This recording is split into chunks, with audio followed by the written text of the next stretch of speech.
సంవత్సరాల తరబడి ఎన్ని మందులు వాడినా మీ మోకాల నొప్పులు తగ్గట్లేదా? ప్రాణ పెయిన్ క్లినిక్ లో అత్యాధునిక చికిత్స.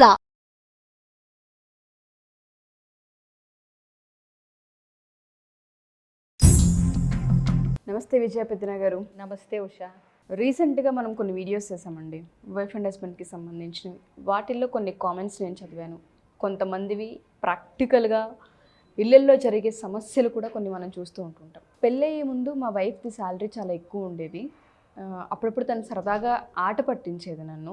అన్నిట్లో నీకంటే నేనే హై అంటే క్వాలిఫైడ్ అన్నట్టుగా అలా చెప్తూ ఉండేది. నాకు సరదా బాగా అనిపించేది. బట్ రాను రాను రాను అది ఎక్కడో నన్ను చిన్న చూపు చూస్తున్నట్టుగా, కొంచెం ఏదో దిగజారుస్తున్నట్టుగా, లేదు అంటే చులకన చేసినట్టుగా అనిపిస్తుంది. శాలరీలో హై అని, లేదంటే నాకంటే వయసులో చిన్నదైనా తనే ఎక్కువ సేవింగ్స్ చేస్తున్నట్టు చెప్తుంది. నాకు ఎక్కడో ఇబ్బందిగా ఉంది. నేను తట్టుకోలేకపోతున్నాను ఈ పెయిన్ని. ఎలా ఓవర్కమ్ చేయాలి, నేను ఎలా కమ్యూనికేట్ చేయాలి? సర్వసాధారణంగా ప్రతి ఇంట్లో మనం చూస్తూ ఉంటుంటాం. కంపారిజన్ కొన్నిసార్లు కొన్ని విషయాల్లో తీసుకోగలం, కానీ శాలరీ ఒకటి, దాంతోపాటు ఫ్యామిలీకి సంబంధించి మాట్లాడినప్పుడు ఏ హస్బెండ్ అయినా ఏ భార్య అయినా వాటిని తీసుకోలేరు. సో ఈ కేసుకి సంబంధించి మనం ఏం మాట్లాడచ్చు? ఇది అంటే సరదాగా మొదట్లో తీసుకున్నారు, పెళ్ళైన కొత్తల్లోనో పెళ్ళవక ముందో. ఇప్పుడు ఎందుకు సరదాగా అనిపించట్లేదు అనేది అసలు ఫస్ట్ క్వశ్చన్. అప్పుడే తను అలాంటిది సరదాగా ఎక్స్ప్రెస్ చేసిందా, లేకపోతే నిజంగా సరదాగా అంటుందా? చూడండి, కొన్నిసార్లు ఒకసారి 2 సార్లు అంటే సరదాగా పర్లేదు, కానీ ఎక్కువ సార్లు అంటే అవతల వ్యక్తికి ఇదే వాళ్ళ అభిప్రాయమా అనే ఒక నిర్ణయానికి రావటం జరుగుతుంది.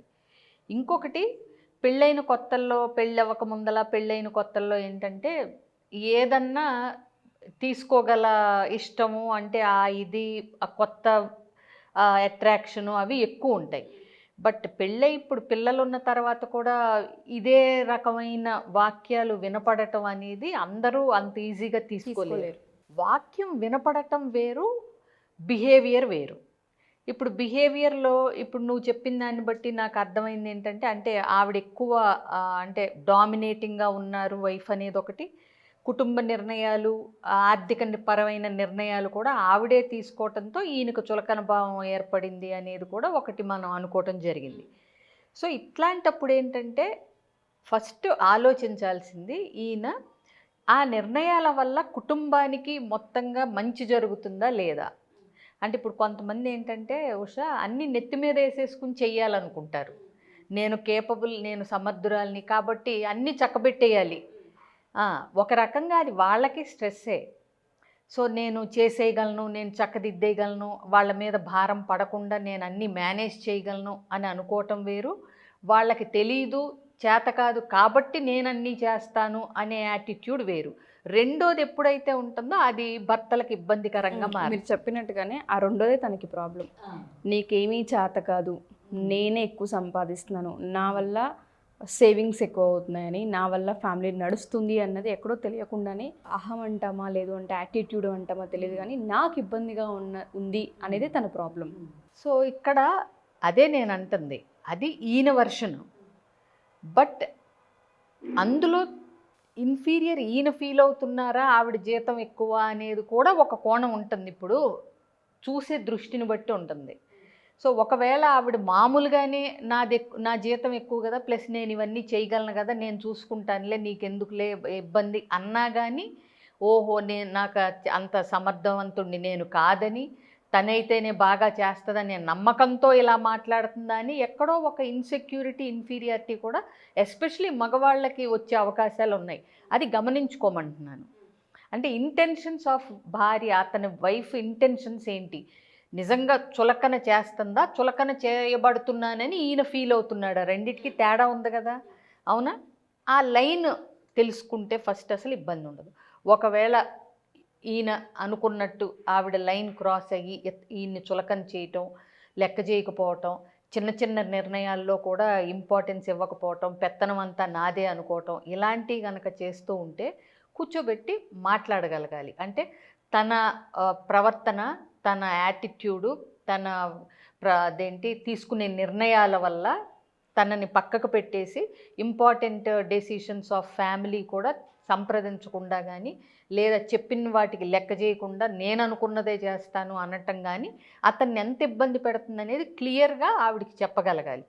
చాలా సందర్భాల్లో ఏమవుతుందంటే ఉషా, నా దగ్గరికి వచ్చి భార్యాభర్తలు ఇద్దరూ చెప్తున్నప్పుడు ఈ విషయం ఇప్పుడు దాకా తనకు కూడా చెప్పలేదండి, మీ ముందే చెప్తున్నాను, మీకే చెప్తున్నాను అనుకుంటా చెప్తారు.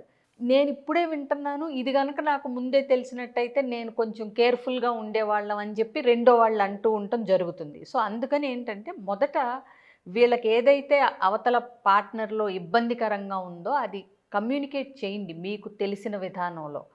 అంటే డిస్కషన్ లాగా, ఆర్గ్యుమెంట్ లాగా కాదు, వాదన వద్దు, చర్చ చెప్పి అప్పటికీ మారకపోతే తను ఎవరు చెప్తే వింటుందో వాళ్ళ ద్వారా ప్రయత్నించవచ్చు. అంటే వాళ్ళ అమ్మగారో నాన్నగారో తమ్ముడో అన్నయ్యో ఉంటారు కదా, వాళ్ళు చెప్తే మనకి బుర్రలోకి వెళ్ళే వాళ్ళు ఒకళ్ళిద్దరు ఉంటారు మనకి ఫ్యామిలీ మెంబర్స్, లేదా ఫ్రెండ్స్ ద్వారా ట్రై చేయొచ్చు. అలాంటి రిలేషన్షిప్ ఉంది, చెప్తే వింటారు అనుకుంటే. లేదు అంటే కనుక కంపల్సరీగా మాలాంటి వాళ్ళని సంప్రదించాలి. మీరు అన్నట్టుగానే ఒకవేళ నిజంగానే కొంతమంది భార్యలు పెత్తనం చూపించాలన్న పేరుతోనో లేదు మేము క్యాపబుల్ అన్న పేరుతోనో కొన్నిసార్లు తక్కువ చేసే అవకాశాలు ఎక్కువగా ఉంటుంటాయి. అది కూడా పిల్లలు పుట్టి పెద్దవాళ్ళు అవుతున్న ప్రాసెస్లో ఇది కనిపిస్తూ ఉంటుంది. పిల్లల ముందా ఏ భర్త కూడా తక్కువ అని అనిపించుకోవడానికి ఇష్టపడరు. అలాంటివి చాలా ఫ్యామిలీస్ బయట ఉన్నాయి. అవును, వాళ్ళ మనోవేదన కొన్నిసార్లు ఎవరితో చెప్పిద్దామని ప్రయత్నించినా అది ఇంపాసిబుల్గానే కనిపిస్తూ ఉంటుంది. ప్లస్ ఇంకొకటి, చెప్పించినప్పుడు వాళ్ళు ఎలా తీసుకుంటారో తెలియదు. ఎగ్జాక్ట్లీ. సో ఆ డైలమాలో చాలా మంది ఉంటారు. అంటే నాతోనే చెప్పకపోయావు, వేరే వాళ్ళ ద్వారా ఎందుకు, ఇలాంటి కూడా వస్తాయని భయపడుతుంటారు. కానీ ఎవరైతే ఈ వీడియో చూస్తూ ఉంటుంటారో ప్రతి ఒక్కరికి మనం ఏం చేస్తున్నాం అనేది ఒక సెల్ఫ్ చెప్తూ ఉంటుంది ఎప్పటికప్పుడు. ఆడవాళ్ళ వైపు మనం మాట్లాడితే వాళ్ళకి మనం ఏం చెప్పొచ్చు అంటే, ఎక్కడ దెబ్బ పడుతుంది భర్తని ఒకవేళ ఇఫ్ ఇన్ కేస్ మీరు అనుకున్నట్టుగానే అన్ని స్థాయిల్లో వీళ్ళే హై ఉన్నా తనకు ఇవ్వాల్సిన రెస్పెక్ట్, తనకి ఇవ్వాల్సిన వాల్యూ ఎప్పుడైతే ఇవ్వకుండా ఉంటూ ఉంటామో అది కూడా పిల్లల పుట్టిన తర్వాత ఎఫెక్ట్స్ ఏ విధంగా ఉంటాయి ఇద్దరి మధ్య. అసలు ఫస్ట్ ఆఫ్ ఆల్ ఒకవేళ భార్యకి నిజంగా జీతం ఎక్కువ ఉండి అన్నిట్లో నిజంగా గనక అంటే అన్నిట్లో ఆవిడదే దూసుకెళ్ళిపోయే మనస్తత్వం అయితే ఆవిడ మామూలుగా ఉన్నా సరే భర్త ఇన్సెక్యూరిటీ, ఆత్మన్యూన్యత, ఇన్ఫీరియర్ ఫీల్ అయిపోతూ ఉంటాడు ఆబ్వియస్గా ఎక్కువ మట్టుకు. ఏది ఈవిడ జాగ్రత్తగా ఉన్నా సరే, అంటే ఆవిడ పాటికి ఆవిడ ఉన్నా సరే, అలాంటిది పనిగట్టుకుని ఇట్లాంటి స్టేట్మెంట్స్ అదేంటి చులకన చేయటం ఇవన్నీ ఉంటే ఇంకా అతను ఎంత నరకం అనుభవిస్తాడనేది తెలియదు. ఈ అమ్మాయికి తెలియకుండా ఏదో ఒక రోజు అది ఎఫెక్ట్ లాంగ్ రన్లో చూపిస్తుంటుంది. అది తెలియకనే ఈ ప్రవర్తన చేస్తుంటారు ఆడవాళ్ళు.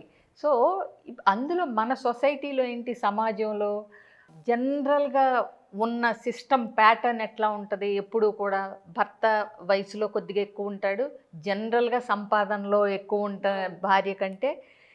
ఇలాంటి ఒక పంధాలో ఉండటం అలవాటు అయిపోయిన తర్వాత మామూలుగానే ఏడిపించేవాళ్ళు, సరదాగా టీజ్ చేసేవాళ్ళు ఉంటారు. నీకేంటయ్యా మీ ఆవిడ బ్రహ్మాండంగా సంపాదిస్తుంది అని. దాన్ని కాంప్లిమెంట్గా కంటే నెగిటివ్గానే ఎక్కువ తీసుకుంటారు మగవాళ్ళు.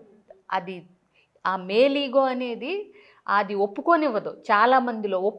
వీళ్ళు మగవాళ్ళు ఒప్పుకున్నా ఒప్పుకోకపోయినా వాళ్ళ అహం ఆ భార్య డామినేటింగ్గా ఉంది, శాలరీ ఎక్కువ ఉంది అనేదాన్ని వీళ్ళే తీసుకోలేరు ఫస్ట్ ఆఫ్ ఆల్.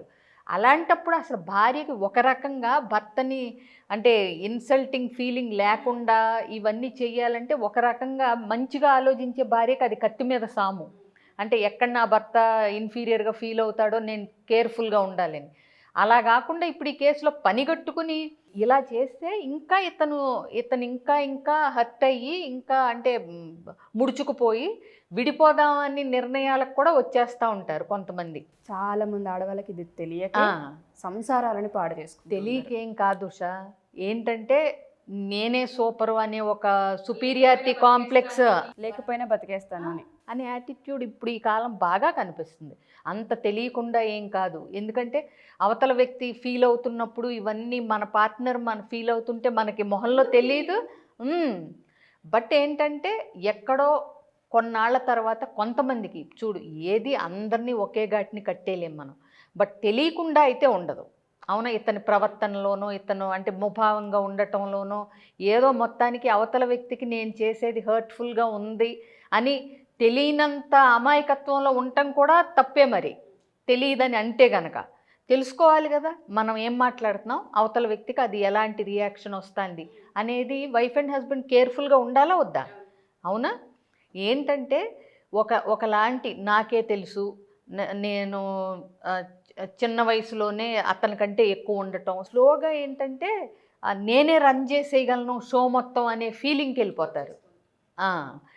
ఇంకొకటి, ఈయన కూడా మొదట్లో ఏమన్నా ఆమె కేపబుల్ కదా అని అన్నీ ఆవిడకి వదిలేయటం, నువ్వు చూసుకోలే అని అన్నిటికీ ఎక్కువ ఆధారపడటం కానీ ఇట్లాంటివి జరిగితే కూడా ఆడవాళ్ళకి స్లోగా ఆ చులకన భావం అనేది స్టార్ట్ అవుతుంది కొంతమందిలో.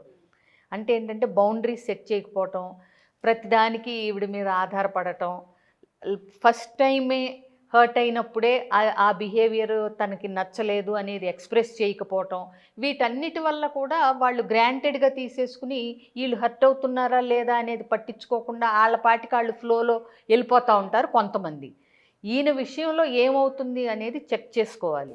ఓకే, ఈయన చెప్పినా ఆవిడ పట్టించుకోవట్లేదా, లేదా అసలు ఈయన చెప్పలేదా, లేదా మొదట ఈయనే ఆవిడికి ఆ ఫ్రీడము, అన్నీ చూసుకోగలిగిన ఫ్రీడము అన్నీ నువ్వే చూసుకో అన్నట్టు వదిలేసి ఇప్పుడు రాను రాను ఏమన్నా ఆవిడ పెత్తనంలాగా అనిపించి ఫీల్ అవుతున్నారా? ఇప్పుడు చాలా కోణాలు ఉంటాయి, అవునా?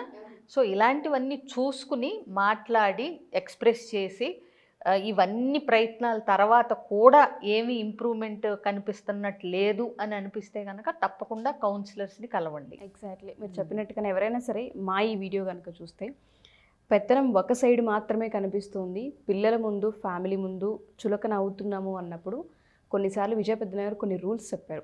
ఇవి ఏమైనా జరిగి ఉన్నాయా లైఫ్లో? మేమే ముందు ఇచ్చేసామా? స్టార్టింగ్లో వీటిని అలవాటు చేసున్నామా? అసలు చెప్పే ప్రయత్నం చేసామా తనకి హర్ట్ అవుతున్నామని? ఒకటికి రెండుసార్లు థింక్ చేసి మీరు కూర్చోబెట్టి మాట్లాడే ప్రయత్నం కానివ్వండి, లేదా వాళ్ళ పేరెంట్స్ సైడ్ నుంచి ఎవరైనా చెప్తే వింటారు, చెప్తా ఏమనుకోరు అన్న ఫీలింగ్ మీకు కనుక వస్తే ఆ ప్రయత్నం మీరు ఖచ్చితంగా చేయొచ్చు. లేదు అనుకుంటే కౌన్సిలర్ హెల్ప్ ఖచ్చితంగా ఉంటుంది. చాలా సందర్భాల్లో తెలుసో తెలియకో వీటి వల్ల విడిపోయేదాకా సంబంధాలు వెళ్ళిపోతున్నాయి. ఇవాళ రేపు అటువంటి మనం చాలా ఎక్కువగా చూస్తూ ఉన్నాము.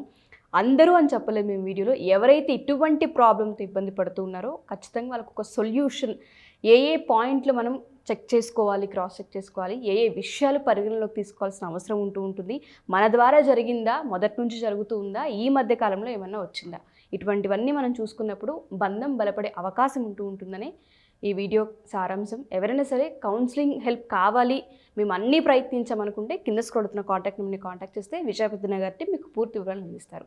Thank you ma'am, thank you so much. Suman టీవీలో మీ పర్సనల్ అండ్ బిజినెస్ ప్రమోషన్స్ కోసం కింది నెంబర్కి కాంటాక్ట్ చేయండి.